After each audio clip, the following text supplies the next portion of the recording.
Même du ciel, on les aperçoit. Au large de la Chine, dans le nord du pays, des sillons parfaitement tracés, en plein océan. C'est pour ces milliers de petits points que nous sommes venus jusqu'ici, dans cette baie, au bout du monde. À première vue, on dirait des champs de mines. Mais en fait, ce sont des bouées. Des bouées à l'infini, sous lesquelles pousse une plante aux vertus miraculeuses. Une plante qui est peut-être un des aliments du futur pour l'humanité tout entière. Ce gisement d'or vert, c'est de l'algue. Et pour Wang Bingkwai, que nous accompagnons, il n'y a rien de plus simple à cultiver. Vous voyez, là j'attache une petite pierre au bout de l'algue. Comme ça, elle ne va pas s'envoler avec le vent et elle poussera bien vers le fond. Comme Wang Bingkwai, ils sont des milliers de paysans à récolter l'algue dans cette région. Car en Asie, l'algue se mange. C'est même un aliment de base, consommé matin, midi et soir, par plus d'1 milliard d'individus. C'est excellent pour la santé, ça. C'est bon? Bien sûr que c'est bon, et comment? Ça se mange comme ça? Kwai insiste, l'algue est nourrissante. Mais en plus, autre avantage, la faire pousser, la cultiver, c'est totalement écologique. C'est bon. Vous voyez, c'est extra. Et ici, les algues, ça pousse naturellement. On en récolte des millions de tonnes. Et pas de souci, ça respecte l'environnement. Manger de l'algue un jour, chez nous en Europe, ce n'est pas une plaisanterie. C'est même une des pistes étudiées très sérieusement aujourd'hui. Une nouvelle ressource écologique et peut-être même l'une des solutions à un problème qui nous concerne tous. Celui d'une planète dont les richesses naturelles s'épuisent et ne suffisent déjà plus à nourrir tout le monde.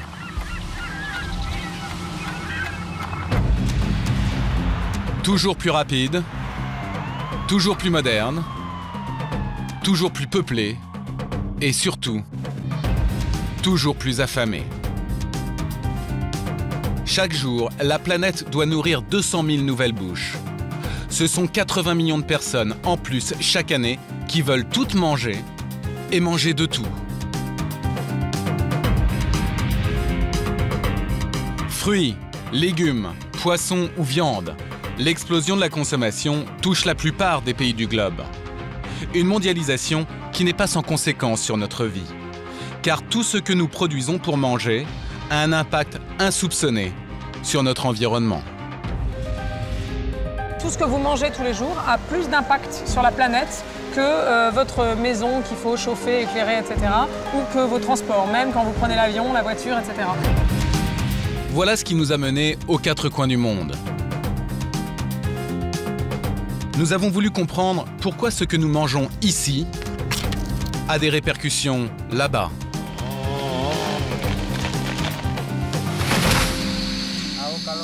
Si on continue à vouloir toujours plus d'huile de palme, un jour la forêt n'existera plus et nous disparaîtrons avec elle. Un voyage pour comprendre comment notre alimentation s'est industrialisée à outrance. On injecte un produit aux bêtes, des hormones de croissance. Grâce à cela, elles grossissent bien plus vite. Un voyage pour découvrir quelles solutions existent déjà pour s'alimenter tout en respectant la planète. C'est pas un choix économique, c'est un choix qualitatif. C'est un choix d'arriver à donner aux consommateurs le meilleur produit possible. Un voyage pour explorer de nouvelles habitudes, de nouveaux systèmes économiques, imaginés pour préserver la Terre et surtout mieux vivre. Nous, on ne mange que des aliments qui viennent d'à côté de chez nous. Et ça, c'est meilleur pour l'environnement. Se nourrir, un enjeu vital. Un enjeu planétaire qui pousse aujourd'hui certains pays à chercher toujours plus loin des terres à cultiver. Nous, les Indiens, nous avons récupéré ces 10 000 hectares ici en Éthiopie et nous allons les exploiter pendant 60 ans. Des États-Unis à l'Indonésie, de la France jusqu'à l'Éthiopie, nous avons enquêté pour répondre à une question essentielle, une question qui concerne chacun d'entre nous. Comment est-il possible de tous se nourrir sans piller la planète ?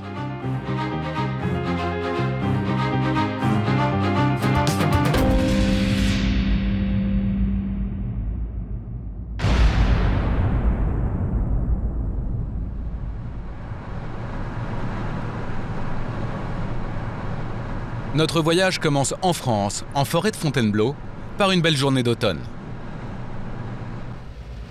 Ce dimanche midi, Corinne a décidé de profiter du beau temps pour aller pique-niquer. Allez, en route. Et c'est toute une organisation, car Corinne n'est pas seule. Elle emmène avec elle ses enfants, ses amis, les enfants de ses amis. Au total, ils sont une trentaine à se retrouver autour de tartes et de salades. Vous voulez manger un boulet, les enfants, là ? Sans oublier l'ingrédient indispensable pour un pique-nique réussi, les chips.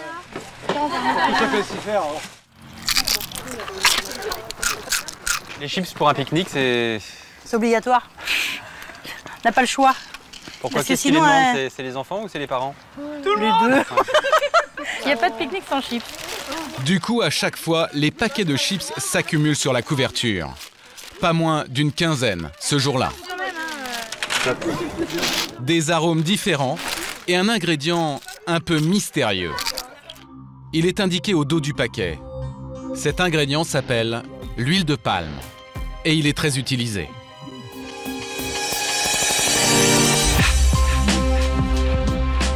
C'est ce que nous avons constaté en démarrant notre enquête.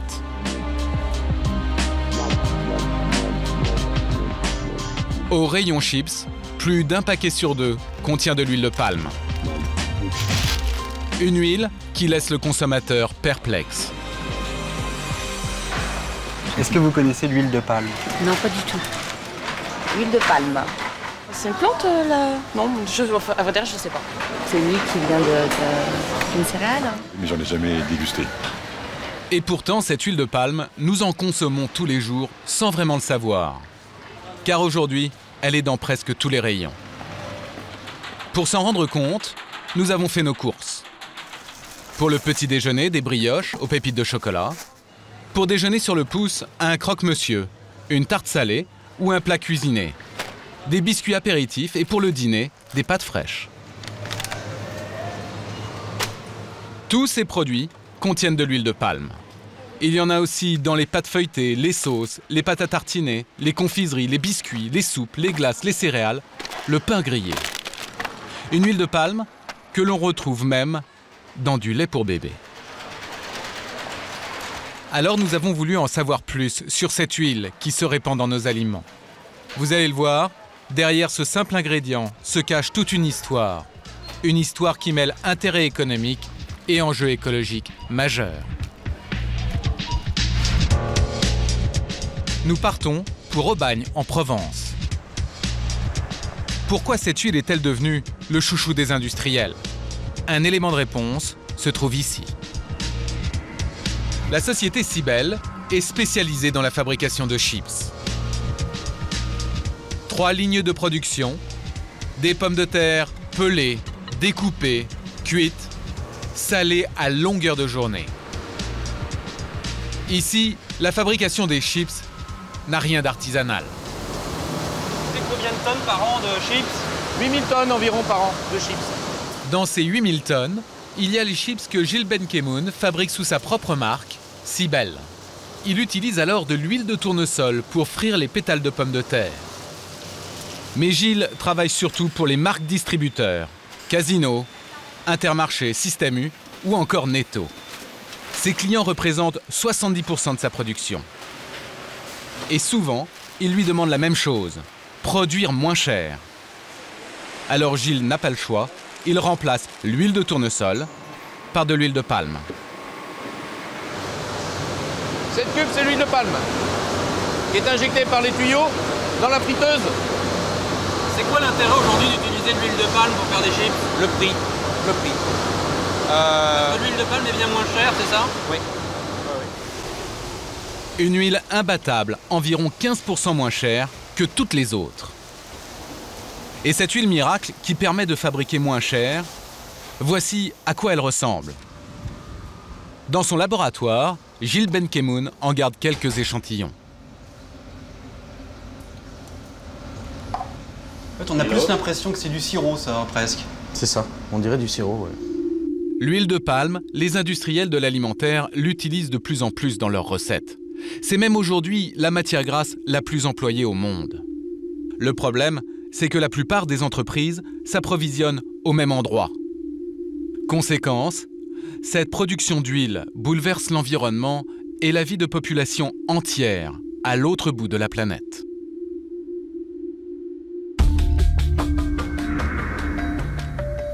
Pour le comprendre, nous partons à des milliers de kilomètres. En Indonésie, à Bornéo, une île grande comme 1,5 fois la France.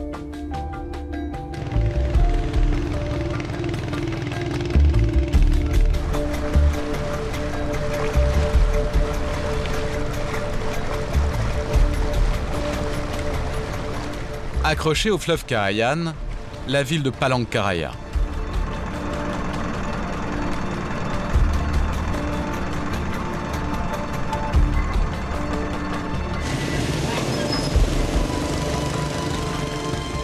C'est ici que commence notre périple sur l'île de Bornéo.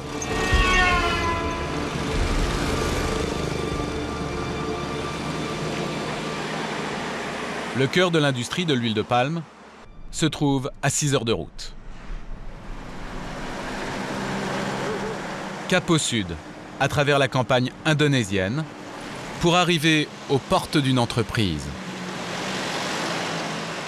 À l'entrée, sur la pancarte, un W pour Wilmar, un géant de l'huile de palme, le plus gros producteur de toute l'Asie du Sud-Est. Et voici ce que gardent ces hommes en uniforme. Dans l'ocre de la piste, de chaque côté, un seul arbre, toujours le même, le palmier à huile.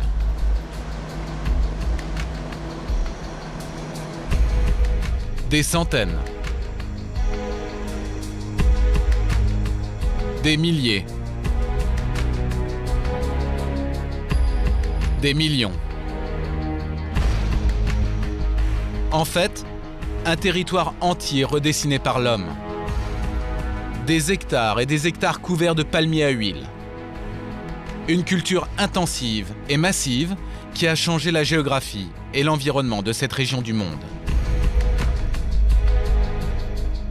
Aujourd'hui, l'Indonésie et son voisin la Malaisie fabriquent 80% de l'huile de palme mondiale.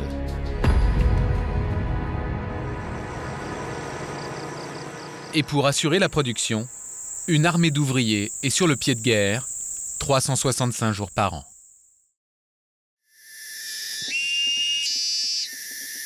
Ce matin-là, nous avons rendez-vous à 6 heures, au cœur de la plantation Wilmar. La journée commence toujours par le même cérémonial. Les managers, en blanc, rappellent les consignes aux ouvriers. Bon, alors les 15 qui étaient hier sur la parcelle 128 de la zone S12, ben vous continuez au même endroit. Domingo et Pram, vous restez sur la zone PH. Et vous, Toumera, faites bien attention de planter les palmiers comme il faut, et pas n'importe comment. Il en reste encore 400, essayez d'en planter au moins 250 aujourd'hui. Ici, chaque ouvrier couvre à lui seul 7 hectares de plantation chaque jour, et la cadence doit être respectée. Vous leur demandez toujours de produire plus ? L'objectif qu'ils doivent atteindre, c'est de ramasser les fruits de 2 ou 3 rangées de palmiers par jour.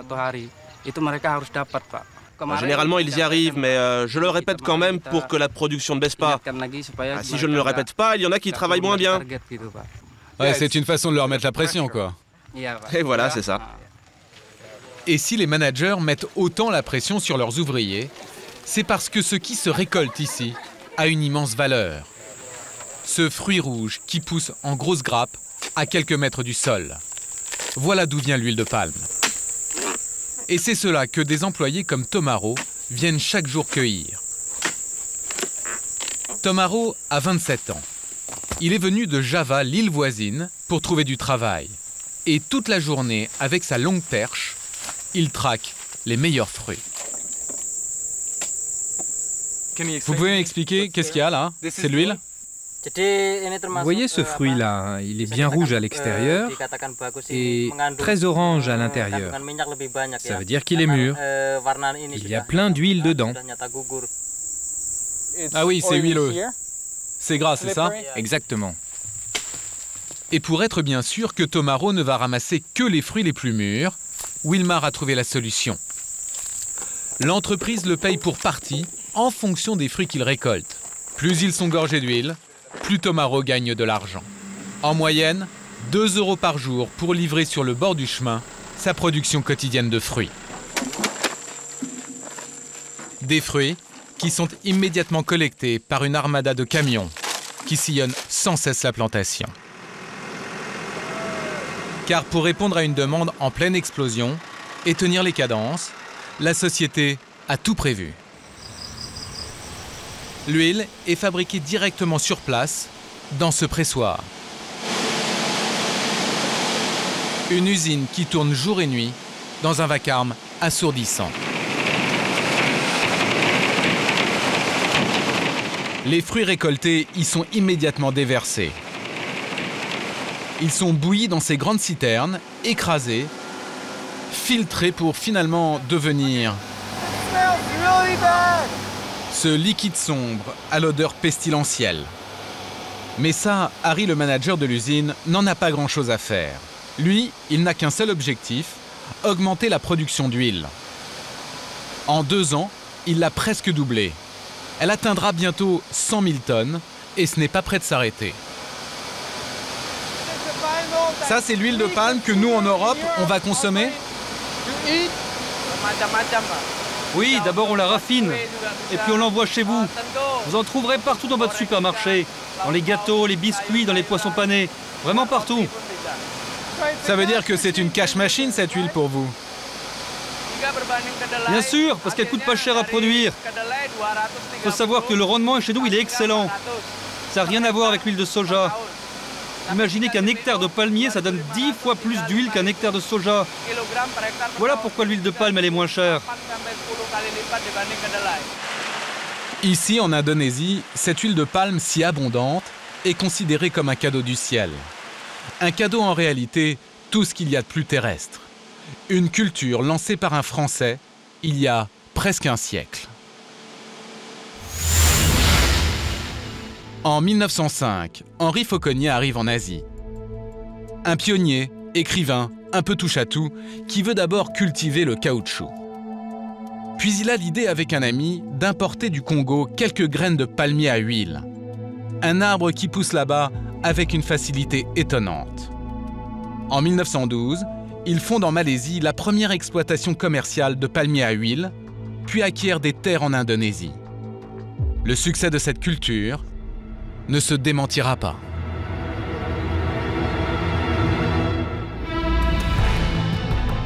Un siècle plus tard, cette région du monde produit chaque année 40 millions de tonnes d'huile de palme. Et la demande ne cesse d'augmenter. Alors des entreprises comme Wilmar étendent encore leurs plantations. Une expansion menée tambour battant au prix d'un incroyable bouleversement écologique. Car pour faire de la place au palmier à huile, il a fallu tailler dans le verre.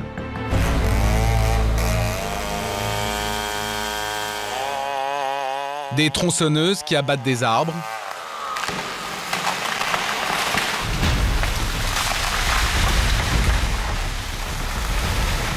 Les uns après les autres.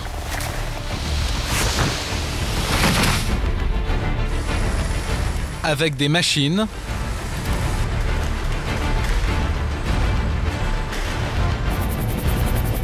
ou lors d'incendies volontaires, la forêt vierge est ravagée. À un rythme effrayant.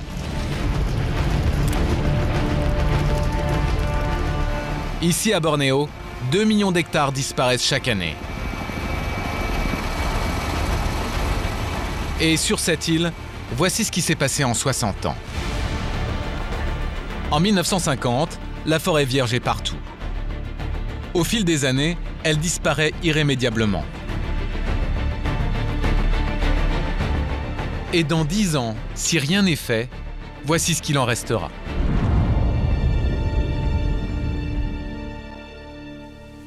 Une déforestation massive qui est visible partout lorsque nous parcourons le pays. Une déforestation qui fait polémique. Car la forêt vierge est essentielle pour notre vie. Pour le comprendre, nous nous rendons dans l'un des derniers espaces préservés de ces plantations. De la forêt primaire, conservée par la société Wilmar, sous la pression de l'opinion. Pour nous guider dans ce dédale vert, nous rencontrons Kelly, une biologiste qui vient du Zimbabwe. Elle a été embauchée par Wilmar pour protéger ses forêts. Une cathédrale de feuillage où résonnent des bruits étranges. Kelly, en quoi est-ce important de garder la forêt pour nous tous, êtres humains? Mais c'est pour notre propre santé, pour notre propre futur que nous avons besoin de la forêt vierge. C'est le poumon du monde. C'est-à-dire? Cette forêt est importante pour nous. Par exemple, à Paris, vous polluez, les voitures rejettent plein de gaz carboniques. Eh bien ici, à l'autre bout de la planète, ces arbres capturent ces gaz et à la place, ils rejettent de l'oxygène. Pas le gaz de nos voitures à Paris quand même. Non, en fait, c'est une image. Pensez à l'échelle mondiale. La forêt produit de l'oxygène. Si vous rasez la forêt, vous relâchez tout le gaz carbonique dans l'air et ça augmente le réchauffement climatique et automatiquement, ça change le climat de la planète. Et c'est bien ça le plus préoccupant. Moins de forêt, ça veut dire moins d'arbres pour capturer le CO2. Or, replanter des palmiers ne suffit pas, car ce sont des plantes et non pas des arbres. Ils absorbent 3 fois moins de gaz carbonique que la forêt vierge. Et le CO2 est l'un des gaz à effet de serre qui accélère le réchauffement climatique. Lorsque les rayons du soleil atteignent la planète, une partie d'entre eux est réfléchie vers le ciel. Le problème, c'est que le CO2 accumulé dans l'atmosphère bloque une partie de ces rayons solaires et les renvoie vers le sol. C'est l'une des causes de l'augmentation de la température et donc du réchauffement climatique.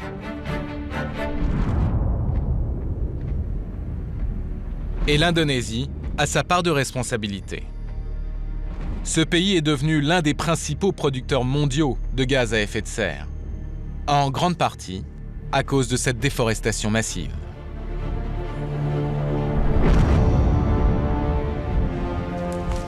Ces arbres, si importants pour l'avenir de la planète, renferment aussi des richesses insoupçonnées. Des espèces rares, grandes ou minuscules. C'est typique de la forêt vierge, ça? Oui, c'est vraiment caractéristique de voir beaucoup de fourmis ou ce type de termites. Il y a une très grande biodiversité ici. Celles-ci mangent le bois, les arbres morts tombés par terre. Vous savez, la forêt, c'est un écosystème. Tout est lié. Vous avez des espèces clés dans la forêt. Si vous retirez l'une d'elles, tout peut s'écrouler. Ouais, c'est évidemment essentiel pour notre vie. Le problème, c'est que cette nature dont parle Kelly est aujourd'hui menacée. Menacée par la production massive d'huile de palme que l'on utilise pour fabriquer des chips, comme des centaines d'autres produits alimentaires. Car lorsque la forêt primaire est remplacée par des palmiers, des milliers d'espèces vivantes disparaissent peu à peu. À commencer par l'une des plus visibles, l'orang-outan. Il y en avait 10 000 il y a 5 ans, il y en a moitié moins aujourd'hui.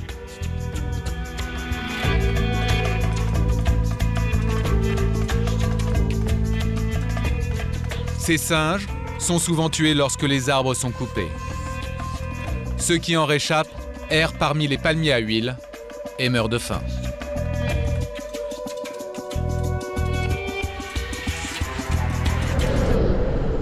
Mais lors de notre voyage, nous avons découvert un autre phénomène dont nous n'avions pas imaginé l'ampleur. Aujourd'hui, vous allez le voir, l'huile de palme ne met plus seulement en péril les animaux.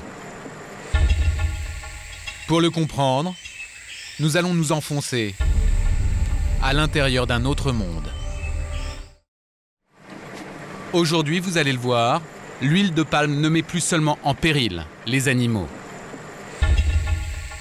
Pour le comprendre, nous allons nous enfoncer à l'intérieur d'un autre monde.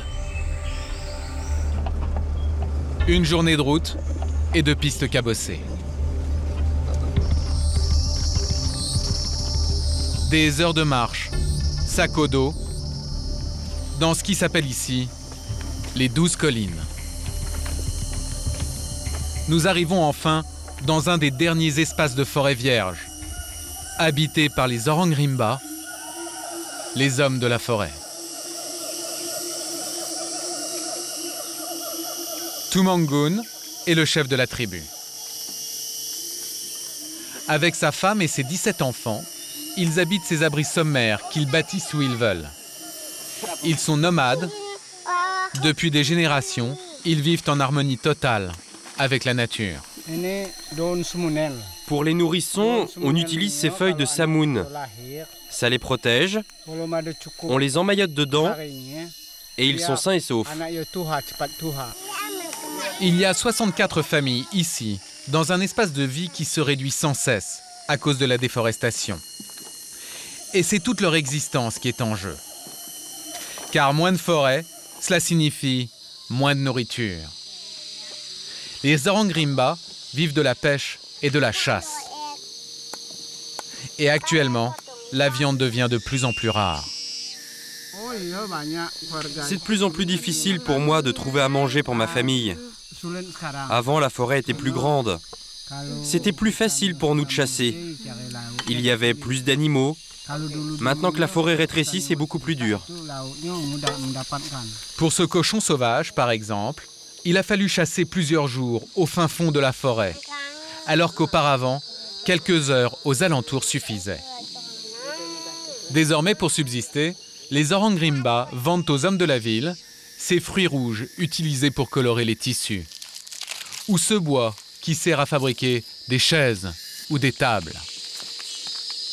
Mais aujourd'hui, Tumangun ne sait pas si ses enfants pourront vivre comme lui a vécu, en homme des forêts. Bien sûr qu'on est en danger. L'huile de palme, c'est une menace pour nous. Si les plantations de palmiers continuent à grossir, un jour la forêt n'existera plus et nous non plus. C'en sera fini des Orang Rimba.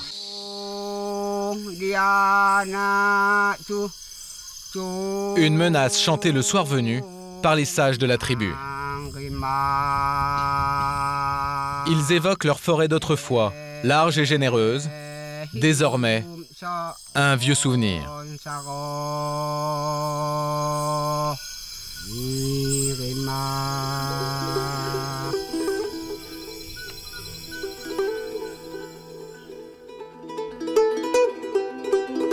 Les Orang Rimba parviendront-ils à préserver leur forêt?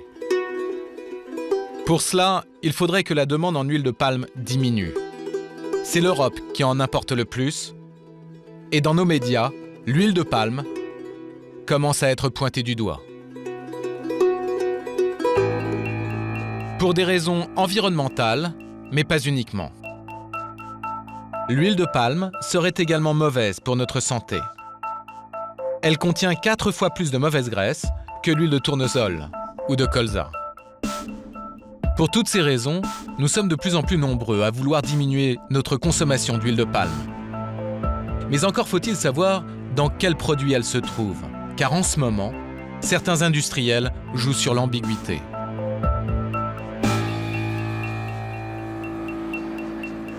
De retour en France, nous avons acheté plusieurs produits. En théorie, rien n'indique qu'ils contiennent de l'huile de palme. Sur leurs emballages, dans la liste des ingrédients, il n'y a souvent que ces quelques mots, matière grasse végétale ou bien huile végétale. Et pourtant, voilà ce qu'on nous répond quand on appelle les services consommateurs. Service consommateur, bonjour. À tous, nous leur avons posé la même question. J'ai vu qu'il y avait marqué huile végétale. Je voulais savoir ce que c'était exactement. Alors c'est de l'huile de palme. Dans le bouillon de poule, la matière végétale, c'est de l'huile de palme. C'est de quel végétal, cette matière grasse végétale? C'est de l'huile de palme. Il y a de l'huile de palme dans le... Tout à fait. Il y a de l'huile de palme? Essentiellement, on utilise de l'huile de palme, oui. Une huile présente dans tous nos produits, mais passée sous silence. C'est tout à fait légal. La réglementation n'oblige pas les industriels à le spécifier sur les paquets. Ce qui les arrange, car cette huile de palme devient de moins en moins populaire auprès des consommateurs. Certains tentent d'ailleurs de faire pression sur les industriels de l'alimentaire. C'est ce qui est arrivé à l'entreprise anglaise Cadbury. Leur chocolat Dairy Milk à l'huile de palme a été boycotté par les consommateurs en Nouvelle-Zélande. J'ai toujours acheté du chocolat Cadbury. Mais depuis qu'ils utilisent de l'huile de palme, j'ai changé de marque. Du coup, l'entreprise s'est excusée et a fait machine arrière. Elle a retiré l'huile de palme de ses barres chocolatées, vendues en Nouvelle-Zélande. Mais alors, nous en France, pouvons-nous également acheter des produits sans huile de palme? Notre enquête nous conduit dans le nord de la France, à Boulogne-sur-Mer, siège d'une marque vieille de 60 ans, très connue des Français, l'entreprise Findus.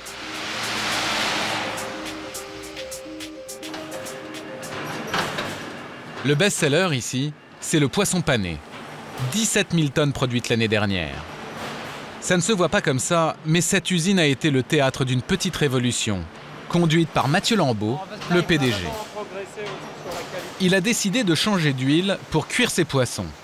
Il a remplacé l'huile de palme par de l'huile de colza. Une huile qui demande beaucoup plus d'attention car il faut la changer plus souvent et surtout la surveiller toutes les heures. Elle est plus difficile à manier. Elle est plus instable. C'est plus compliqué pour vous? C'est compliqué, oui, c'est vachement plus compliqué. Ça vous coûte plus cher? Ça coûte plus cher, bien sûr. Mais le choix de faire de l'huile de colza par définition, c'est pas un choix économique. C'est un choix qualitatif. C'est un choix d'arriver à donner au consommateur le meilleur produit possible. Donc, je trouve qu'en général, malheureusement, en général, c'est des choses qui coûtent plus cher. Pour Mathieu Lambeau, l'huile de colza, c'est tout de même un surcoût de 3 millions d'euros. Entièrement à sa charge, puisqu'il n'augmentera pas le prix de ses produits dans les supermarchés. Mais ce qu'il espère, c'est rentabiliser son investissement en augmentant ses ventes. Et pour cela, il doit d'abord s'assurer que changer d'huile ne change pas le goût. Dans les bureaux de l'entreprise, il y a une cuisine expérimentale. Ce jour-là, une épreuve se prépare. Elle est dirigée par Steven Lieberman, responsable marketing. Donc on est là pour valider le dernier produit à passer en huile de colza, les Croustilles Express Cartier. Le produit, le voici, tout juste sorti du micro-ondes. Ce sont des pommes de terre. Donc là on est en huile de colza. Et là c'est... Palme et colza. Palme et colza. Ok, allez-y. Ce qui est important, c'est de juger, est-ce que vous voyez une différence de goût, est-ce que c'est un peu moins gras, est-ce que le produit est toujours aussi croustillant? Enfin, je vois pas de différence entre les deux en tout cas. Même constat pour Steven et son équipe. Reste maintenant à transformer l'opération en machine à vendre. Pour cela, l'argument est bien mis en évidence sur le paquet. C'est fabriqué avec de l'huile de colza et non de l'huile de palme. En fait, c'est indiqué ici, c'est ça? Mais à un moment donné, on le fait pas simplement pour avoir une belle image. Non, c'est pas une question d'image, mais c'est une question d'éthique. Oui, mais pas seulement. C'est aussi parce qu'on a le sentiment que le consommateur va se tourner vers vous. Oui, on ambitionne une croissance de 15% sur les 3 ans. Oui, effectivement. Voilà pourquoi vendre des produits écolos peut servir des intérêts financiers. L'entreprise a ainsi déjà vu progresser ses ventes de 8% l'année dernière.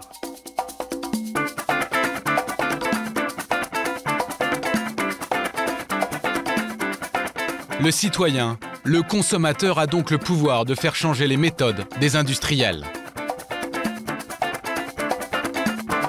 En faisant attention à ce qu'il achète, il peut inciter les entreprises de l'agroalimentaire à davantage respecter l'environnement. L'enjeu est de taille, car actuellement, 80% de ce que nous mangeons est produit industriellement. Et la tendance va encore s'amplifier. Nous serons 7 milliards d'humains en 2012 à vouloir manger plus, mais surtout, manger la même chose. Du poulet en nuggets, des saucisses industrielles ou des yaourts aux fruits. Mais l'aliment qui depuis quelques années est devenu la star absolue des assiettes du monde entier, Viande hachée, de la vraie viande rouge pour garder la ligne. C'est le bœuf. Ah oui alors, moi je ne mange que ça. Vous avez vu? Pas mal. En 50 ans, Européens et Américains ont doublé leur consommation de viande. Rien qu'en France, nous avalons 350 grammes de bœuf par semaine. Mais aujourd'hui, nous ne sommes plus les seuls à vouloir manger de la viande. Désormais, tout le monde veut son steak. Russes, Chinois, Pakistanais, Indiens ou Brésiliens. Sur tous les continents, le bœuf est en train de devenir l'aliment préféré des classes moyennes, le symbole de la réussite économique. Dans 40 ans, la consommation mondiale aura doublé. Or, vous allez découvrir que produire en masse de la viande de bœuf est l'une des activités les plus polluantes pour notre planète.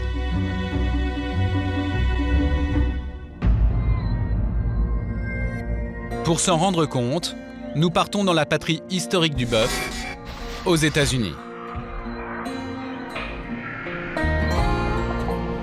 À 8000 km de Paris, le Texas. Dans les Grandes Plaines, impossible de rater l'animal. Il vous fait saliver jusque sur les camions qui défilent sur l'autoroute.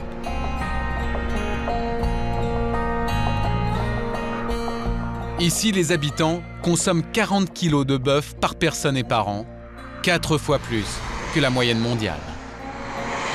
Steakhouse ou fast-food, partout le bœuf est roi.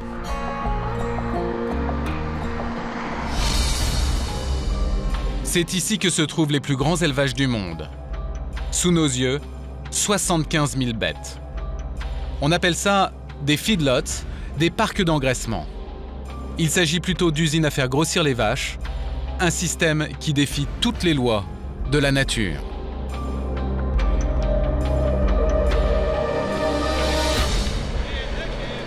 Et ça commence dès l'arrivée du bétail. Chaque matin, c'est le même rituel pour Larry, le manager. Il accueille de nouvelles cargaisons. Elles viennent des 4 coins des États-Unis.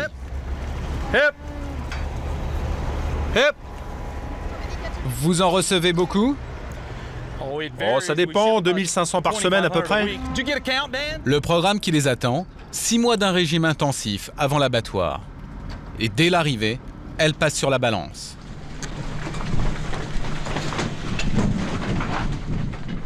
Ce lot pèse 47 000 livres, ça fait 21 tonnes. C'est beaucoup ou pas? On a chargé le camion au maximum. Ah oui, il est plein à craquer. Et elles vont grossir beaucoup? Oh oui, quand elles partiront, il faudra 2 camions au lieu d'un seul pour les emmener. Et à la tête de ce parc, un cow-boy pur jus. Un cow-boy qui a troqué son cheval contre un hélicoptère. Paul Engler a 80 ans. Une réussite incontestée dans la profession. Il possède 10 parcs d'engraissement aux États-Unis.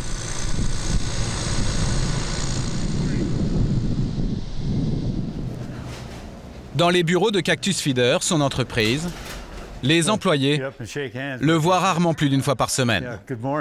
Oh Larry, hey, how you doing? Like the weather? 500 employés travaillent pour Paul sur ses différents sites. Et le patron n'a plus grand-chose à faire, sinon se réjouir de l'augmentation de son cours de bourse. En 1990, la compagnie était valorisée à 40 $ l'action. Vous voyez, on a fait beaucoup de profits et maintenant on est à 328 $ par action. On est vraiment très fiers. Fils d'éleveur traditionnel, Paul Engler s'est lancé dans le business il y a 50 ans. À l'époque, il était l'un des tout premiers à opter pour l'élevage intensif.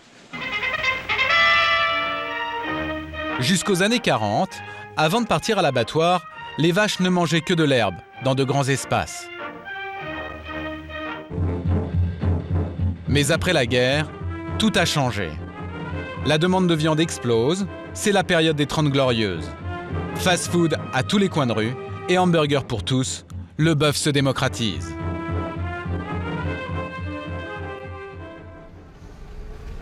Pour répondre à cette demande, les éleveurs comme Paul vont inventer un nouveau mode d'élevage, industrialisé à outrance. Aujourd'hui, Paul Engler doit produire plus de 7000 tonnes de steak par semaine. Pour y arriver, il doit faire grossir ses bêtes en un temps record. Alors il a mis au point un traitement de choc qui rentabilise son bétail au maximum. Un traitement où la nature cède le pas à la science. D'abord, dès l'arrivée dans l'exploitation, séance de piqûre à la chaîne pour les vaches. Un vaccin contre les parasites.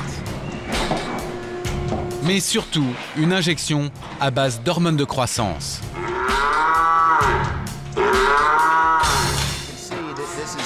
Voici les doses qu'on injecte aux bêtes.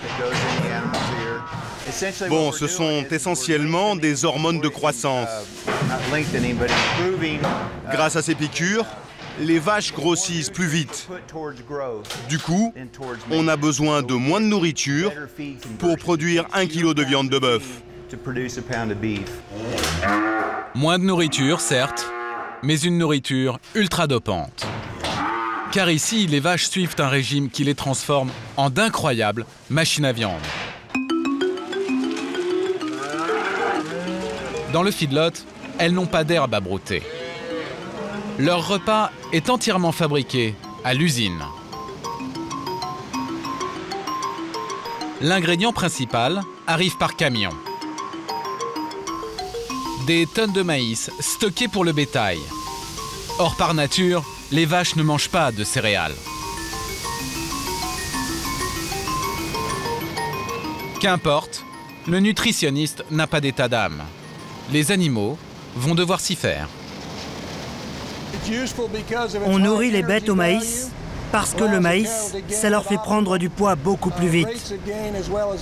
Évidemment, avec leur estomac qui est habitué à l'herbe, il faut les adapter à ce nouveau régime. Alors au début, on leur donne un mélange d'herbe et de maïs. Et puis ensuite, on passe entièrement au maïs. Mais il y a encore mieux pour engraisser une vache. Dans ces machines, le maïs est transformé en un aliment hypercalorique. Un aliment que nous connaissons tous au petit déjeuner, le cornflakes. En transformant le maïs en cornflakes, on augmente encore la prise de poids de 10 à 12%. Les vaches sont ainsi gavées par camion jour et nuit. Un régime qui leur fait prendre plus d'1 kilo par jour. Résultat, chaque bête est prête pour l'abattoir en seulement 18 mois au lieu de 3 ans d'ordinaire. Voilà pourquoi ce système de production s'est exporté dans de nombreux pays. En Australie, en Argentine ou au Brésil. En France, le recours aux hormones de croissance est interdit dans les élevages. En revanche, plus de la moitié des vaches qui finissent dans nos assiettes a été nourrie avec des céréales de manière industrielle. Grâce à ces méthodes, dans les supermarchés du monde entier, le prix de la viande a ainsi baissé de plus de 30% en 30 ans. Mais fournir un steak toujours moins cher à toujours plus de monde a un coût écologique gigantesque. Car les élevages de masse sont extrêmement polluants. D'abord, à cause de ce qu'ingurgite le bœuf. plus d'1 tonne de céréales avant d'aller à l'abattoir. Or, pour produire ces céréales, il a fallu parfois raser des forêts entières, asperger des champs de pesticides, puis acheminer le maïs avec des milliers de camions qui rejettent du dioxyde de carbone dans l'atmosphère. Mais ce n'est pas tout. Une grande part de la pollution provient de la vache elle-même. Lorsqu'elle rumine et digère ses aliments, la vache rejette un gaz très polluant, le méthane. Ce gaz est l'un des plus nocifs pour la planète. Au total, selon l'Organisation mondiale de l'agriculture, la FAO, les élevages industriels, surtout de bœuf, sont responsables de 18% des gaz à effet de serre émis dans le monde. C'est plus que toutes les voitures qui roulent sur la planète.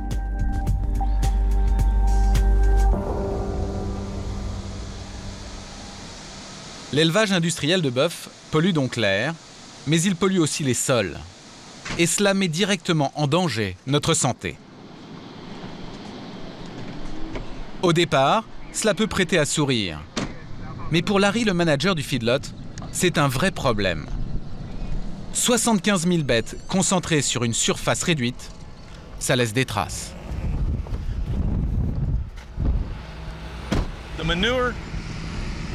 La bouse, on est envahi par la bouse.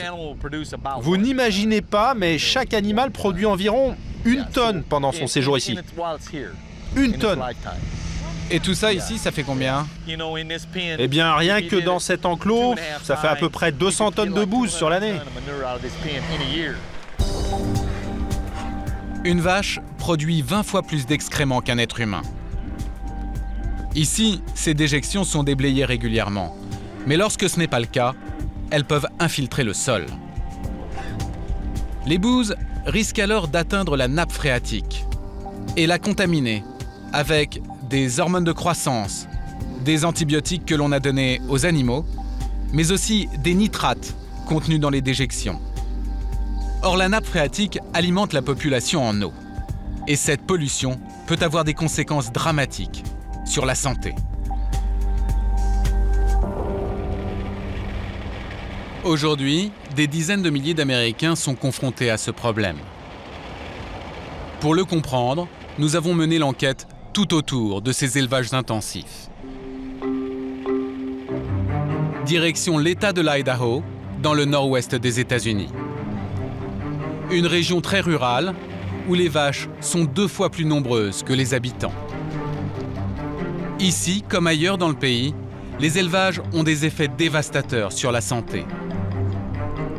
Alors face à cette menace, une femme a décidé de briser le silence. Elle s'appelle Alma Haas. Alma est venue s'installer dans la région pour la nature. Mais quand cette chef d'entreprise a emménagé en 2005, elle a découvert qu'elle était entourée de feedlots.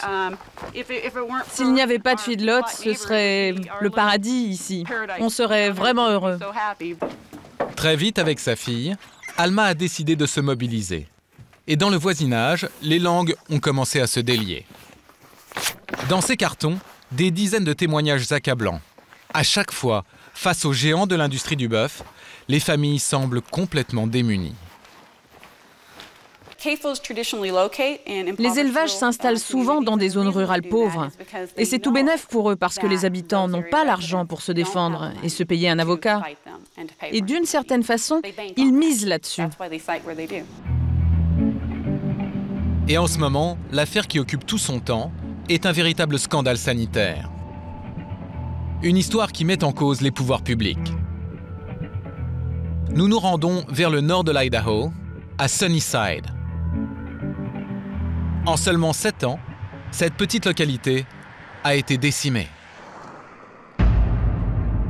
10% des habitants sont morts d'un cancer, un taux 10 fois supérieur à la moyenne nationale.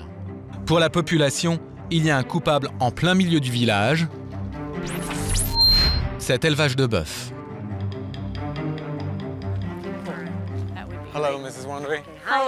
Parmi les survivants de cette hécatombe, les Wandries. Bonjour Monsieur Wandry, merci de nous recevoir. Bonjour, ouais, je suis pas très présentable. Hein. Oh, ça va, vous êtes parfait. Pearl et Jim Wandries, aujourd'hui retraités, habitent cette maison depuis 1990. Ils travaillaient dans leur petite station-service quand ils ont vu s'installer en bordure de leur propriété 4000 vaches. C'était il y a 10 ans. Aujourd'hui, l'exploitation est fermée, mais elle a laissé des traces. Voici ce que les Wandries voyaient depuis chez eux.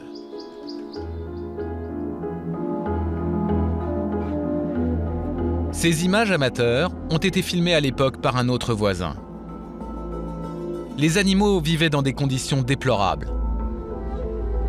Par temps de pluie, les bêtes pataugeaient jusqu'à la panse, dans un mélange de boue et d'excréments. La bouse n'était jamais évacuée. Résultat, elle s'infiltrait dans la nappe phréatique.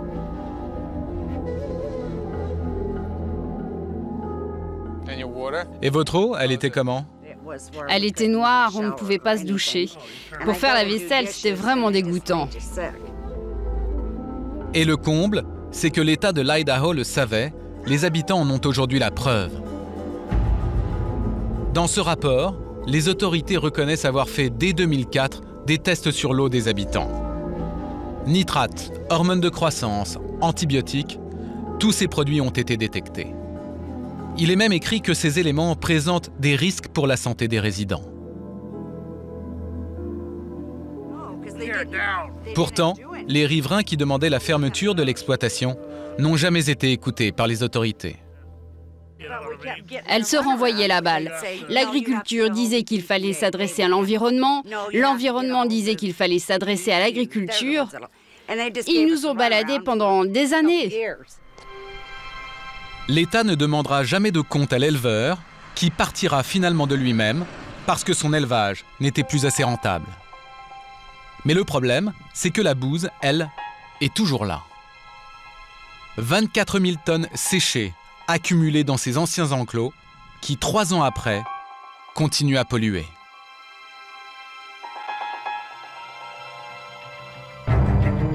Mais alors, pourquoi l'État a-t-il laissé faire? C'est ce que nous avons voulu savoir. Malgré toutes nos demandes, les autorités ont refusé de nous accorder une interview.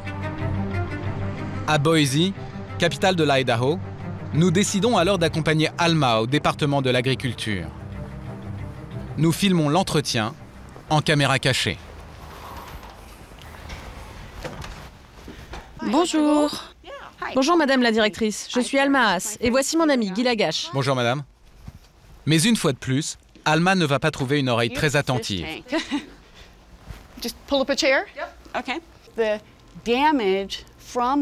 L'ancien feedlot continue à polluer, c'est un vrai problème.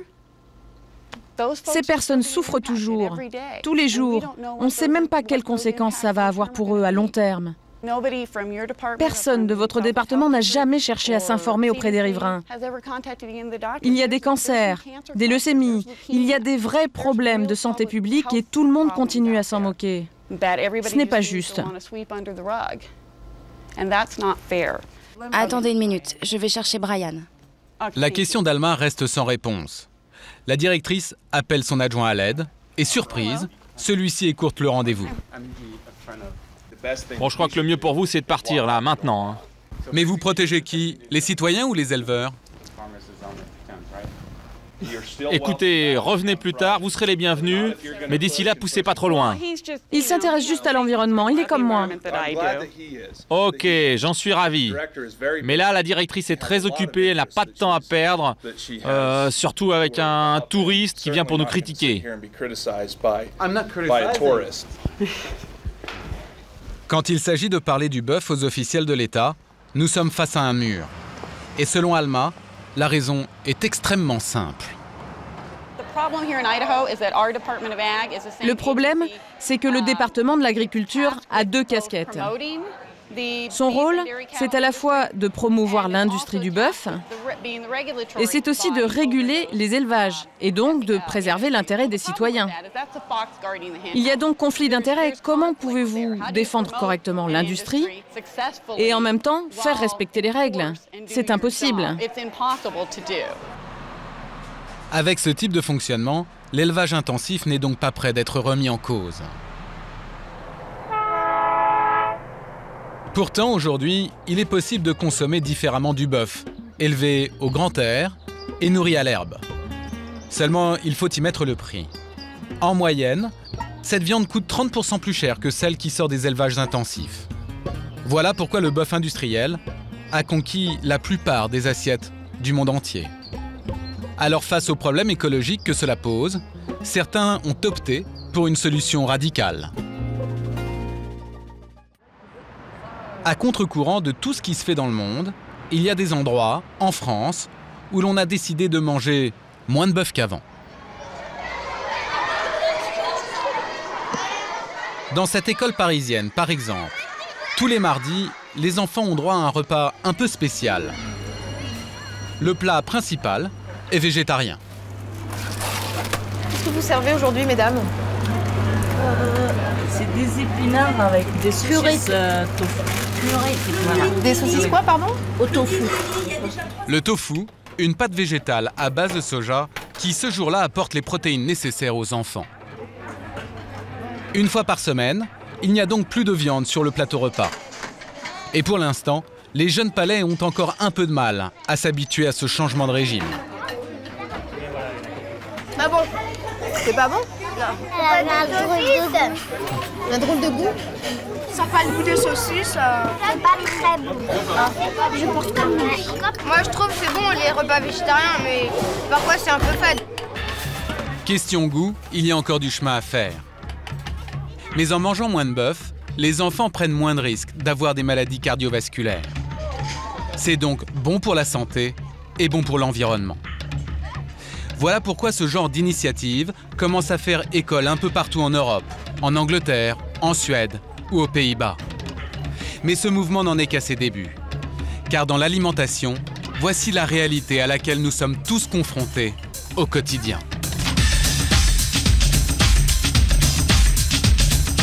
Nourrir en masse toujours plus de monde signifie produire en masse toujours plus de nourriture.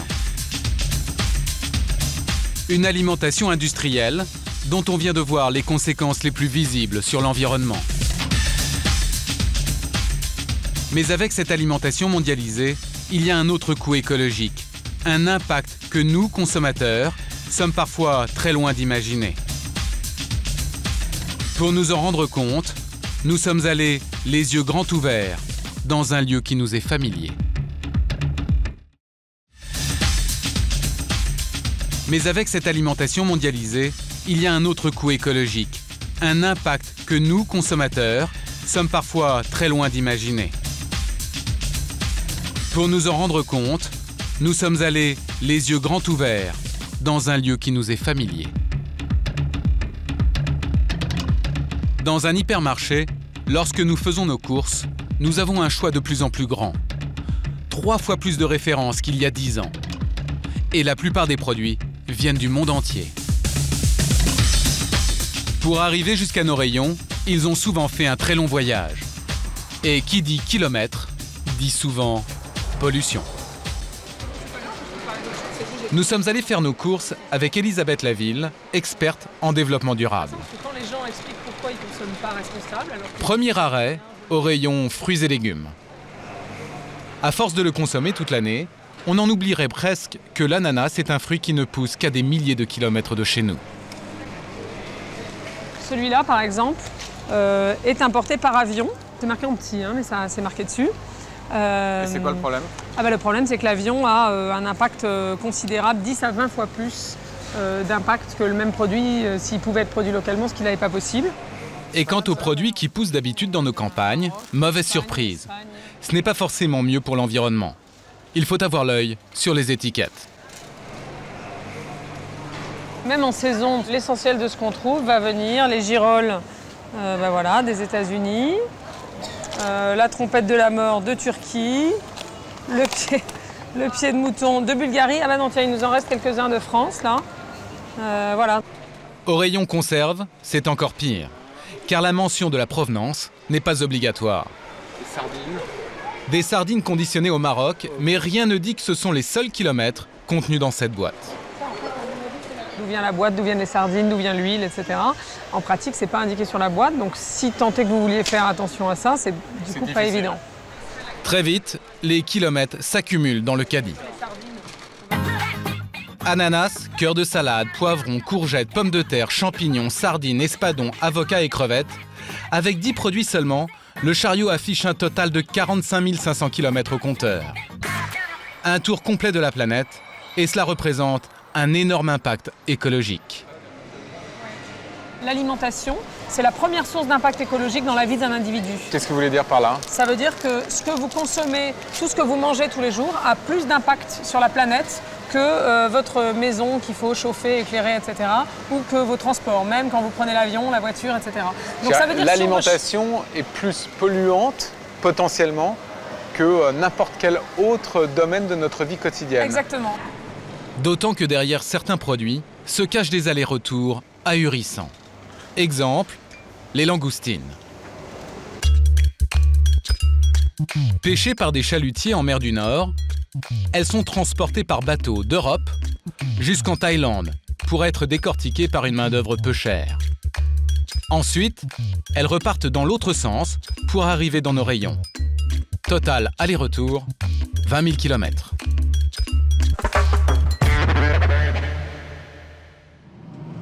Pour enrayer cette inflation kilométrique, certains ont décidé de se mobiliser. Étonnamment, c'est au pays du fast-food que ça se passe, aux États-Unis.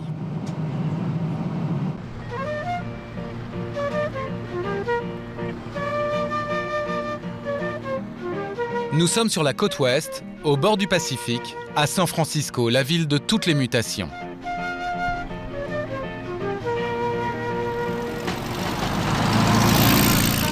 Après les révolutions hippie, gay ou high-tech, aujourd'hui c'est le green business qui déferle sur la baie. Le retour à la terre en quelque sorte. Dans une ville où beaucoup font attention à leur ligne et à leur santé, l'heure est à la guerre au kilomètre dans l'assiette. Et le combat commence ici, sur le marché fermier du Ferry Plaza, devenu aussi prisé que le Golden Gate ou Alcatraz. Chaque semaine, c'est là que se retrouvent ceux que l'on appelle les locavores. Rien à voir avec l'esprit babacool des années 60. Ici, être locavore, c'est très tendance. C'est important pour l'environnement, la santé et pour le goût. En achetant des produits du coin, vous savez que vous soutenez le commerce local. C'est un mouvement très important ici dans la baie de San Francisco. Et on est tous sur la même longueur d'onde. Le mouvement est né en 2001. Un écologiste américain décide alors de mener une expérience. Ne manger que ce qui pousse autour de chez lui. Son récit devient un best-seller dans tout le pays et lance la mode des locavores. Le principe est le suivant. Ne manger que des produits qui ont voyagé moins de 150 miles, soit 240 km. Les produits de ce stand, par exemple, viennent d'un ranch à 150 km d'ici. Ces prunes ont poussé dans un village à 190 km de San Francisco. Ici, tout est produit en Californie. Du coup, pas de café, pas de mangue, pas de camembert de Normandie. Et malgré cela, le marché fait le plein toutes les semaines et ce succès suscite des vocations. C'est le cas par exemple d'un jeune Français, Benoît, débarqué ici il y a 6 ans pour tenter l'aventure du local business en Californie. À la base, une idée simple que lui a soufflé sa femme américaine. Un yaourt à l'ancienne, fait avec des ingrédients 100% locaux. Thank you. We'll see you later. Alors on en a à la fraise, à la myrtille, au citron. Le miel et tous les fruits de ces yaourts, c'est ici, sans autre transport additionnel, que Benoît les récupère en main propre chaque semaine. En quelques années, son yaourt s'est fait un nom et son stand ne désemplit pas. C'est le côté local, bio, le packaging et puis comme on dit, la French touch, quoi, le côté qui est un ferment français, que c'est un yaourt un petit peu plus doux. Ça aussi différencie le produit. D'ici la fin de la journée, Benoît aura vendu 500 yaourts. La demande de produits fabriqués dans la région ne cesse d'augmenter. Actuellement, en Californie, le modèle local est en plein essor. La plupart des grandes surfaces se sont lancées sur le créneau. Mais il y en a une qui surpasse toutes les autres. Whole Foods, une chaîne d'hypermarchés bio, créée dans les années 80. C'est là que Benoît écoule près de la moitié de sa production. 120 points de vente dans le nord de la Californie.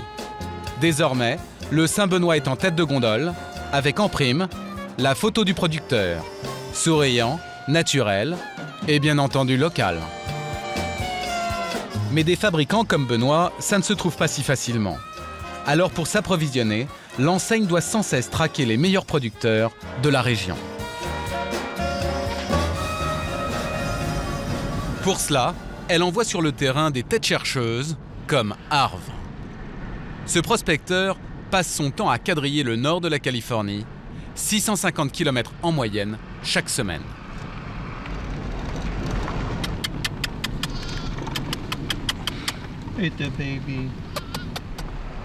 Ce jour-là, Harve a rendez-vous avec un éleveur de la région qui produit des œufs et qui l'intéresse énormément. Car pour l'instant, il n'a pas de fournisseur à moins de 2600 km d'ici. Il y a une grosse demande pour les œufs de poule élevés en plein air en ce moment. Je pense qu'il peut vraiment devenir un gros fournisseur pour les magasins du nord de la baie. Donc je vais le rencontrer, voir quel est le potentiel de sa ferme et si l'on peut travailler ensemble.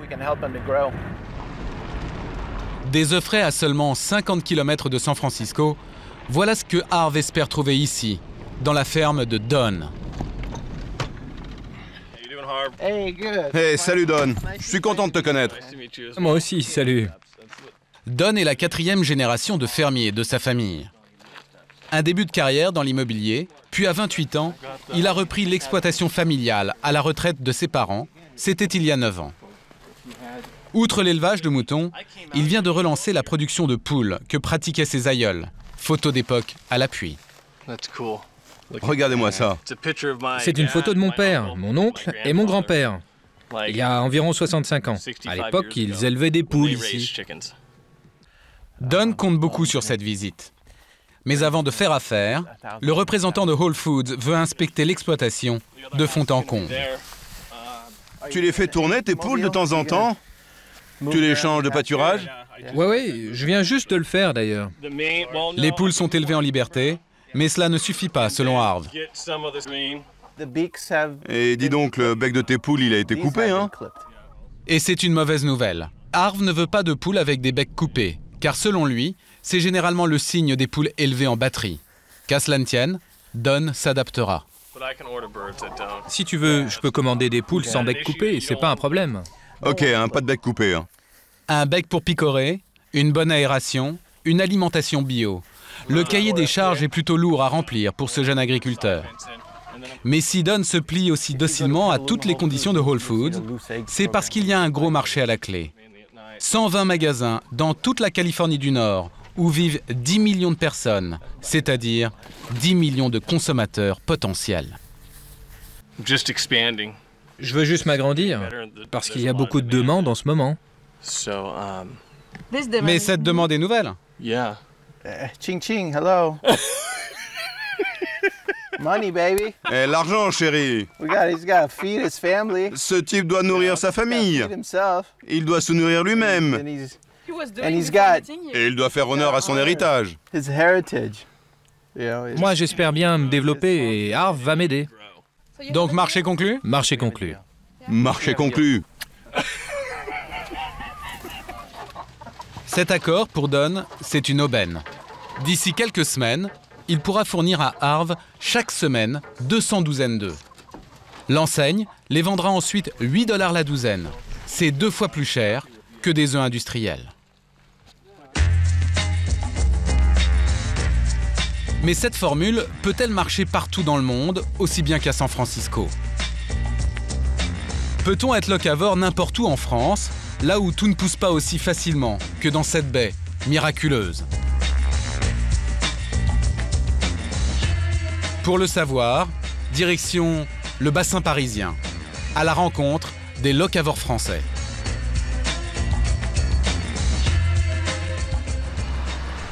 Nous sommes à Fontenay-sous-Bois, loin de San Francisco et des millions de dollars que génère le local food.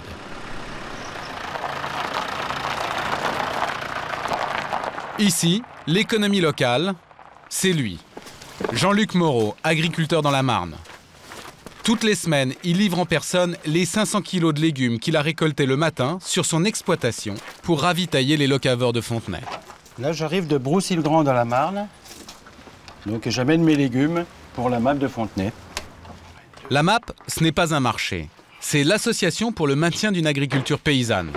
Un groupement de consommateurs, comme il y en a 1200 en France. Ce jour-là, dans son camion, des brocolis, des épinards et une petite originalité de saison. Cette semaine, la nouveauté, ça va être le potimarron. Parce qu'on approche d'Halloween et puis la courge, traditionnellement, elle arrive à l'automne. Donc, bon, les gens apprécient la diversification dans le panier. Donc, le potimarron, c'est intéressant d'en amener maintenant, quoi. Ces potimarrons et tous les autres légumes, les adhérents les ont achetés en début d'année lorsqu'ils ont réglé leur cotisation, 19 € par mois. Bonjour, ça va bien? Ça va toi? Et ce sont les adhérents également qui assurent la distribution des légumes. On a 60 paniers, 60 petits paniers, 48 grands. On est donc loin des linéaires de Whole Foods en Californie, car en France, le modèle locavore n'en est qu'au stade associatif. Les épinards. Sébastien, par exemple, est adhérent de la MAP de Fontenay depuis le tout début, il y a 2 ans. Comme lui, ils sont une centaine à venir tous les jeudis soirs récupérer leur panier sans savoir à l'avance ce qu'ils vont y trouver. C'est une petite surprise à chaque fois, donc c'est...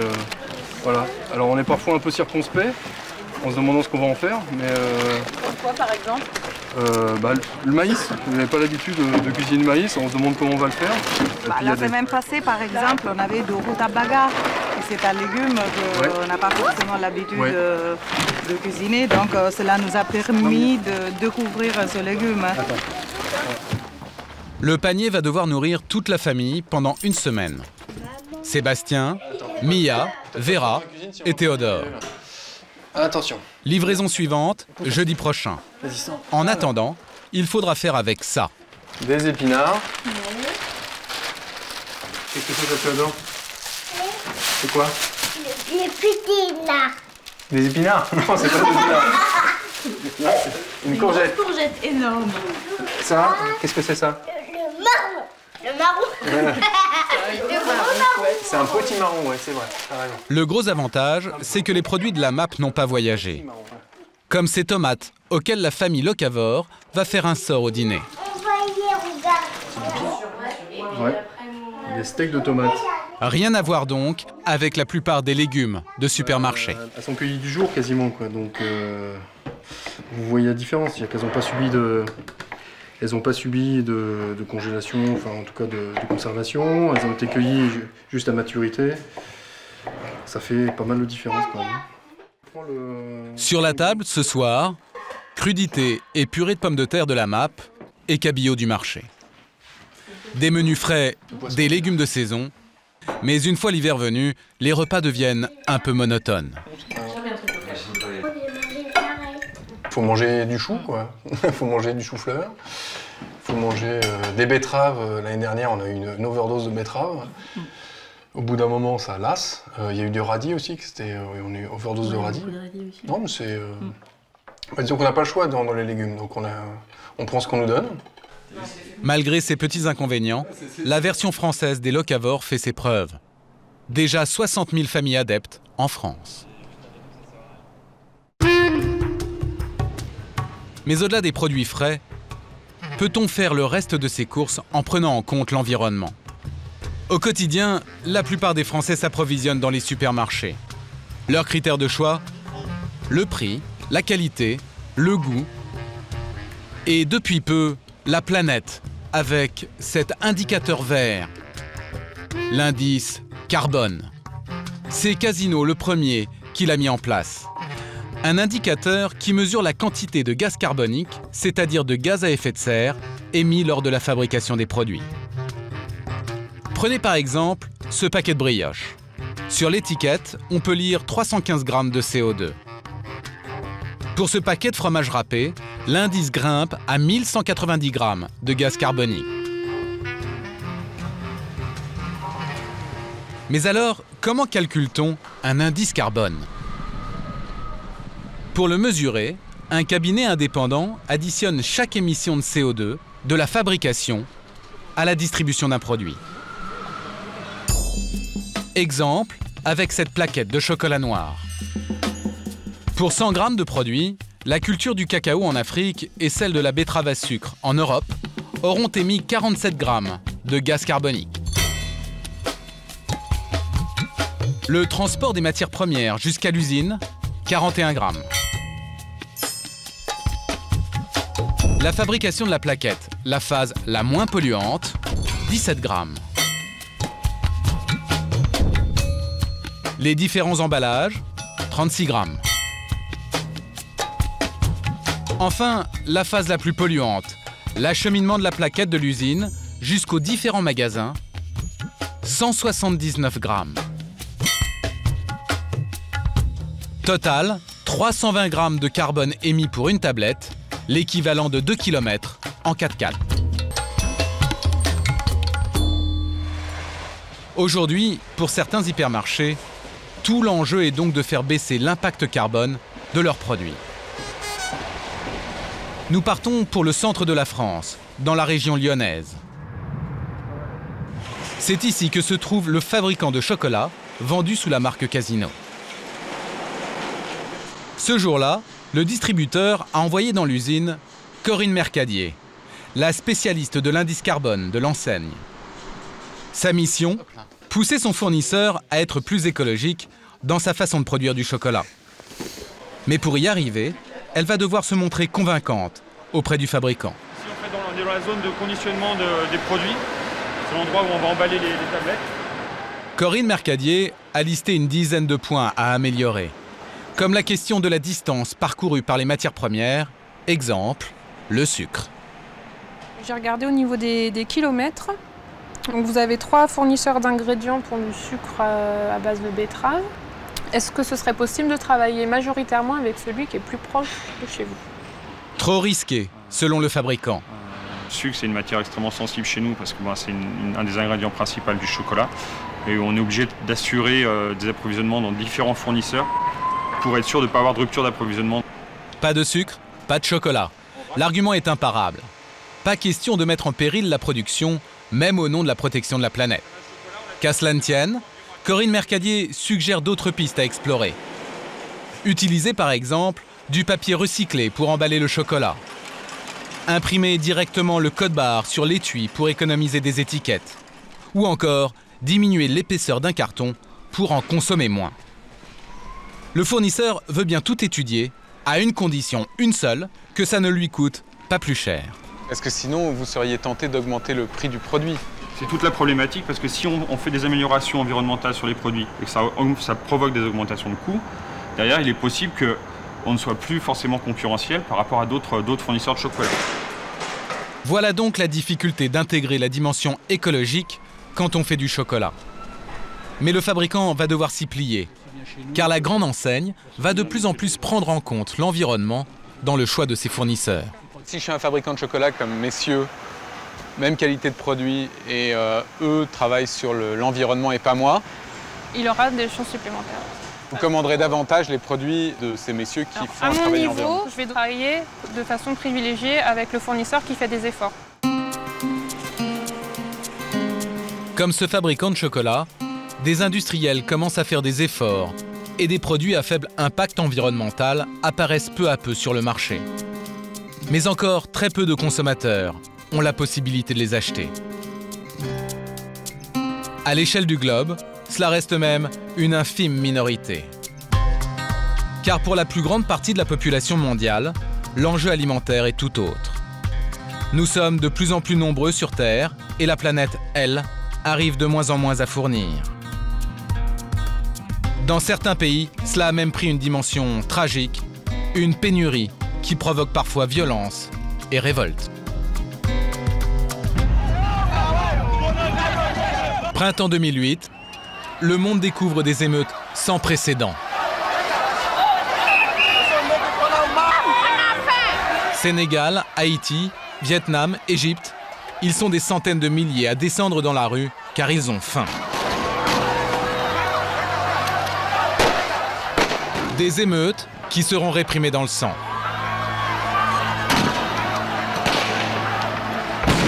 Pour faire face à cette pénurie alimentaire, certains pays ont trouvé la solution. Partir à des milliers de kilomètres de chez eux, à la conquête d'espaces vierges pour les cultiver. Dans le monde se joue actuellement une gigantesque partie de Monopoly. Principaux joueurs, les Chinois, les Indiens ou les Saoudiens qui manquent de terres cultivables. Leur cible, des pays pauvres qui proposent de leur louer des terrains. Il y en a partout, en Asie, mais aussi à l'autre bout du globe, en Amérique latine et surtout en Afrique. Un pays y attire en ce moment toutes les convoitises, c'est l'Éthiopie. Cela peut sembler paradoxal, car pour la plupart d'entre nous, l'Éthiopie, ça évoque d'abord ça.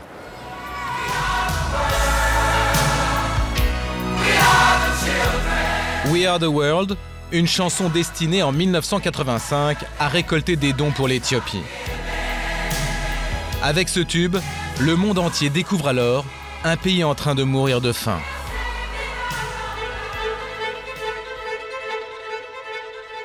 La famine fait 1 million de morts, dont des centaines de milliers d'enfants. Les images de l'époque montrent des paysages désertiques, des terres sèches et arides. Mais l'Éthiopie offre aussi un autre visage, totalement inattendu.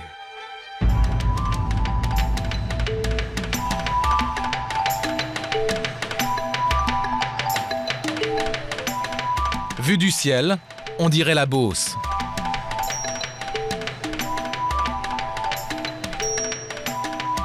Des millions d'hectares de terres vertes et fertiles, cultivées de manière archaïque par la population. Voilà ce qui attire les étrangers. Et pour découvrir comment ils investissent et exploitent ces terres, nous nous dirigeons vers l'ouest, dans l'Oromia, une des régions agricoles du pays.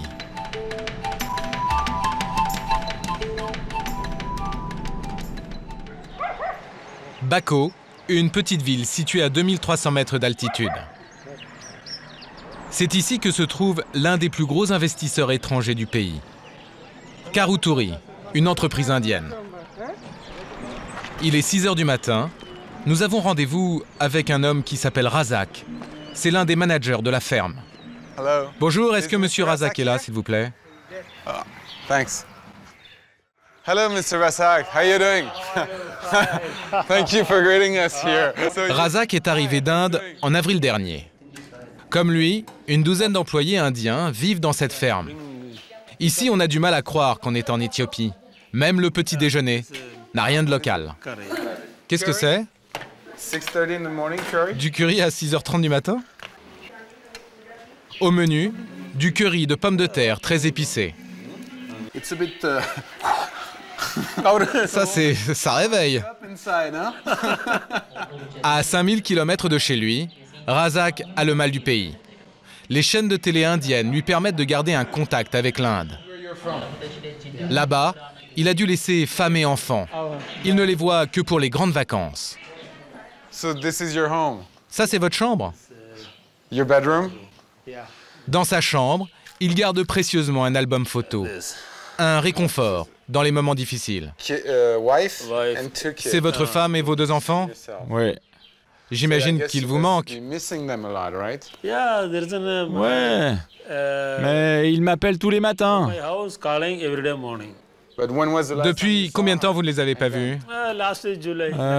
Depuis juillet. Et la prochaine fois que je les verrai, c'est en mai. Ah, vous ne les aurez pas vus pendant presque 1 an? Oui, mais c'est mieux pour l'éducation des enfants. Si Razak est prêt à de tels sacrifices, c'est qu'un riche propriétaire indien lui a confié une mission importante. faire pousser en Éthiopie du maïs, du riz et des légumes. Pour se rendre sur ces terres, c'est tout un périple. Razak doit faire 1 heure de tracteur.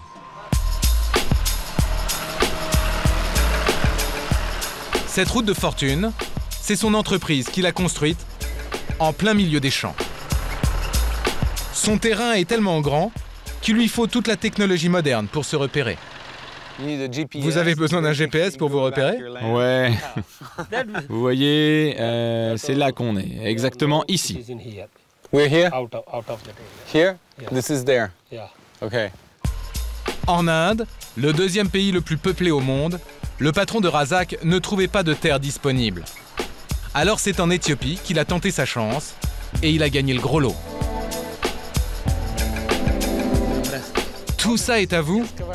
11 000 hectares, une surface gigantesque. Toutes ces terres au nord, elles sont à nous.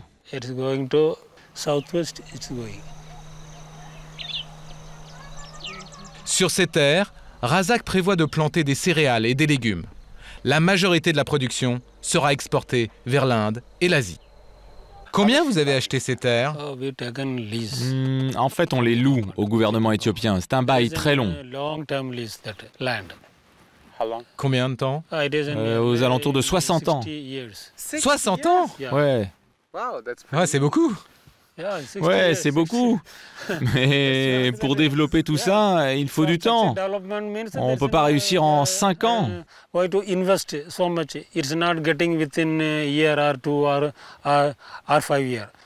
Et combien ça coûte ici le loyer? Je peux pas trop vous répondre. Il faut poser la question au patron.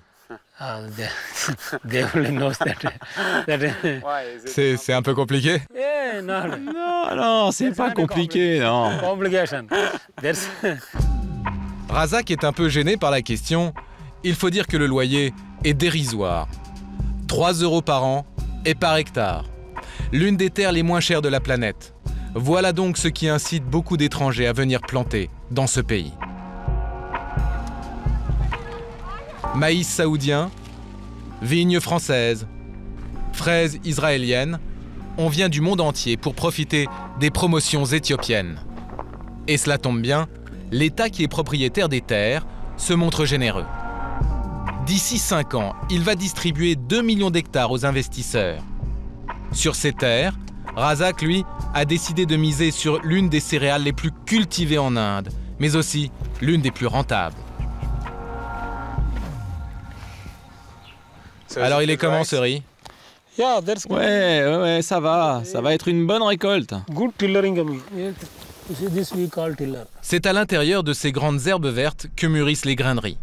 Une céréale très demandée qui constitue la base de l'alimentation de la moitié de l'humanité. À terme, la ferme indienne compte produire 5 millions de tonnes de riz en Éthiopie. Destination l'Inde, le reste de l'Asie et même l'Europe. La demande de nourriture va exploser. Il n'y a pas assez de terres disponibles. Et on a besoin de plus en plus de nourriture pour vivre. Avec un tel marché, notre projet va être énorme. Et je pense que d'ici quelques années, nous serons, sinon le plus grand, en tout cas l'un des plus grands groupes agroalimentaires du monde. L'entreprise indienne vient d'ailleurs d'obtenir du gouvernement 300 000 hectares supplémentaires. Pour cultiver des surfaces aussi grandes, les Indiens se sont équipés. Une trentaine de tracteurs directement importés des États-Unis. Tout reste à faire. La plupart des terres sont encore complètement vierges. Razak s'est donné 6 mois pour tout planter. À quelques mètres des pelleteuses, les villageois continuent à faire paître leur bétail, comme ils le font depuis toujours. Mais bientôt, ils vont devoir partir. On tolère les villageois, car ici on ne cultive pas encore. Mais c'est la dernière saison. Ça, c'est la dernière saison pour eux. Ouais, on leur a demandé de partir après. Ouais. Razak n'a pas d'état d'âme. C'est la règle du jeu en Éthiopie. Quand les investisseurs étrangers s'installent, les paysans doivent souvent leur céder la place. Pour nous rendre compte du bouleversement que cela entraîne, direction Bachara, un village proche de la plantation. Ici, depuis l'arrivée des Indiens, certains paysans ont été expulsés.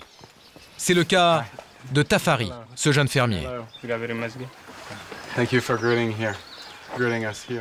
Il n'a que 18 ans, mais déjà 2 enfants. Derrière sa maison, il nous conduit à un petit lopin de terre où il fait pousser du maïs. Tout ça, c'est à vous? Un demi-hectare, c'est tout ce qu'il lui reste, 20 fois moins que ce qu'il cultivait avant. Ça vous suffit pour vivre? Non, je travaille dur, mais ce n'est pas assez pour nourrir ma famille. Je vais devoir vendre 2 vaches pour acheter de la nourriture et essayer de tenir. Quand il avait ses terres, Tafari vendait ses récoltes sur le marché et vivait beaucoup mieux. Mais depuis 6 mois, à la place de son ancien champ, il y a ce grand bâtiment. C'est la plantation des Indiens. Là-bas, c'était mon terrain. J'avais 10 hectares, je cultivais du teff et du sésame. Et qu'est-ce qui s'est passé? Pourquoi vous avez perdu votre terre? Le gouvernement nous interdit de cultiver ici. On nous dit que ça appartient aux Indiens maintenant. Comme lui, une centaine de villageois cultivaient ces terres depuis des générations. Pour les expulser, le gouvernement a trouvé un prétexte. Un impôt qu'il ne leur avait jamais réclamé auparavant. Les autorités sont venues nous voir et nous ont dit mot pour mot: vous ne payez pas de taxes, donc ce n'est plus votre terrain. Maintenant, c'est celui des investisseurs étrangers. Nous, on leur a proposé de payer les taxes, mais ils nous ont dit non, c'est trop tard. Soudain, l'interview prend une autre tournure. Derrière nous, s'approche un homme armé d'une kalachnikov. Il fait partie du service d'ordre de la ferme indienne. Mais pourquoi avez-vous une arme? On protège les Indiens. Il y a des villageois qui les ont menacés avec des cailloux et des machettes. Très vite, un attroupement se forme. Face à face, ceux qui ont accepté de travailler avec les Indiens et ceux qui ont perdu leurs terres à cause d'eux.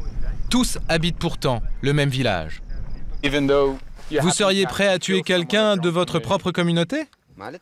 Non, mais si quelqu'un s'approche, je tirerai en l'air. On le capturera et il ira en prison.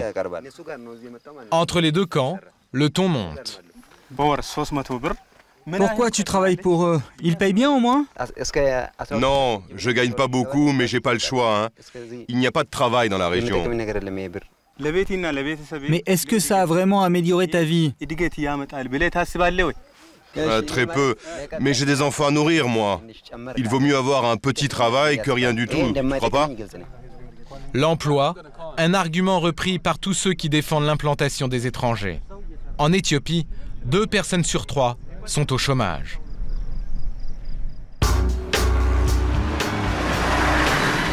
Alors, devant les fermes, dans les villages, nous sommes toujours témoins de la même scène. Des centaines d'hommes et de femmes venus des campagnes alentours, espérant être embauchés pour la journée. Certains attendent ici plusieurs jours sans manger. On n'a pas de travail, on n'a pas d'argent. On a faim, nous, personne ne nous embauche. Nous, on veut travailler pour les étrangers, on veut plus être chômeurs. C'est une bonne chose pour le pays qu'ils viennent, comme ça on aura du travail et on gagnera notre vie.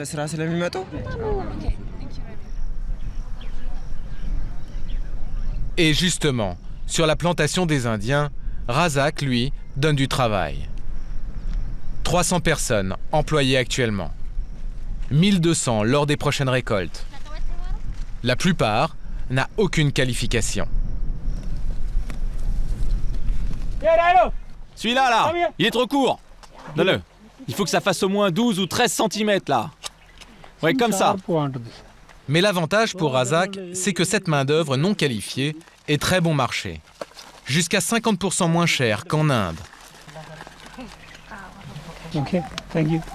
Dusha, par exemple. Elle a 15 ans, elle a arrêté l'école pour aider sa famille. 8 heures par jour, elle enlève les mauvaises herbes autour des plantations. Elle gagne l'équivalent de 11 € par mois. Selon elle, c'est très peu, même en Éthiopie. Je pourrais gagner plus d'argent ailleurs. J'ai travaillé dans une autre ferme qui me payait plus pour faire exactement le même travail. Mais alors pourquoi vous restez là et vous ne travaillez pas ailleurs? Cette autre ferme est très loin et je devais beaucoup marcher. Celle-ci est tout près de ma maison. J'aime travailler ici, mais je voudrais être payé plus. Razak, elle dit qu'elle aime son job, mais que vous ne la payez pas assez. Ah, mais personne n'est jamais content de son salaire. Tout le monde veut plus. Dans cette région, c'est pas la saison, il n'y a pas de travail, nulle part. Nous, on en donne. Si elle était domestique, elle gagnerait plus d'argent, c'est sûr. Mais qui va lui donner du travail ici? Les villageois?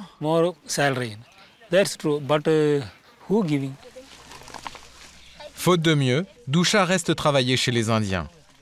Un emploi qui, pour l'instant, ne change pas grand-chose à ses conditions de vie. La jeune fille habite à 1 heure à pied de la plantation, dans une maison traditionnelle. La vache, seul bien de la famille, trône dans le salon. Au total, ils sont 9 à vivre ici. Le comble, c'est que pour le repas du soir, Doucha prépare des légumes qui ne viennent pas de la plantation où elle travaille.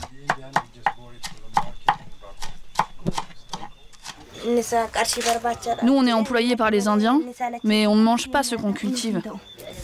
Parce que ce n'est pas vendu en Éthiopie. De toute façon, ce serait trop cher par rapport à ce que je gagne. Et c'est là le paradoxe. L'État donne toujours plus d'hectares aux étrangers, mais n'exige pas que les employés éthiopiens soient mieux payés. Résultat, beaucoup ne parviennent pas à vivre.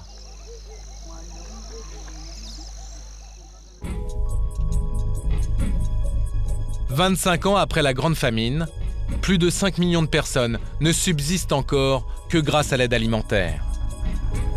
L'Éthiopie vient même de demander en urgence 80 millions d'euros à la communauté internationale.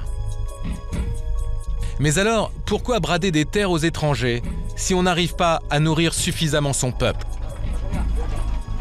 Pour trouver une réponse, nous nous rendons à Addis Abeba, la capitale, le siège du pouvoir. Officiellement, le pays est aujourd'hui une démocratie. Officiellement seulement. Car en réalité, il s'agit d'un régime autoritaire, l'un des plus sévères d'Afrique.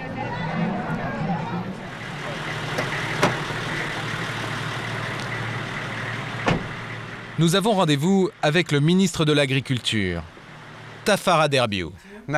Bonjour, merci de nous recevoir, monsieur le ministre. C'est lui qui attribue les terres aux étrangers.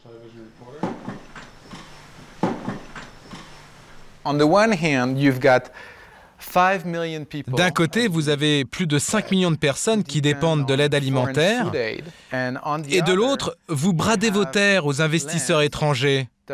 Pourquoi vous faites ça ? Justement, on va moins dépendre de l'aide alimentaire grâce aux étrangers. C'est grâce à ces fermes que des millions de paysans vont s'en sortir. Ça va améliorer la qualité de vie des gens. Notre seule richesse, ce sont nos terres. Alors on fait quoi? On attend que nos paysans développent ces terres d'ici 30 à 40 ans? Ou alors on les cultive dès maintenant grâce aux étrangers? C'est important que ces terres soient cultivées le plus vite possible. Mais quand on l'interroge sur le sort des paysans expulsés sans aucune indemnisation de l'État, voici ce qu'il répond. On vous a mal renseigné.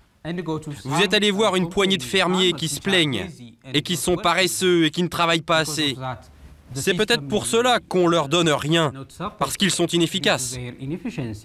Donc les paysans qui se plaignent sont feignants? C'est ce que je crois, oui. J'ai rencontré des paysans éthiopiens qui ne sont pas feignants et qui gagnent la plupart du temps 11 € par mois et qui n'arrivent pas à vivre avec ça. Ma question, sans vous manquer de respect, est la suivante. Ne pensez-vous pas que vous êtes en train de laisser les étrangers exploiter votre peuple? Non, on ne laisse pas notre peuple se faire exploiter. On essaye de créer des emplois. Vous ne voulez pas imposer un salaire minimum, comme c'est le cas dans la plupart des pays du monde? Laissons le marché décider le prix de la main-d'œuvre.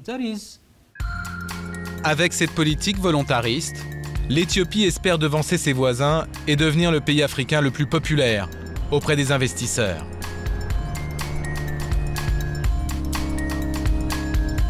C'est sur ces terres éthiopiennes que s'achève notre voyage. Un voyage à la découverte d'une alimentation mondialisée. À l'échelle planétaire, nourrir chacun d'entre nous est donc un défi qui soulève des questions bien plus complexes que nous ne l'imaginions.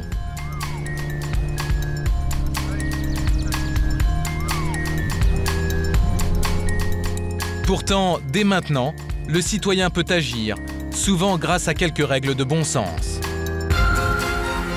Comme par exemple, privilégier les produits de saison et les aliments bio.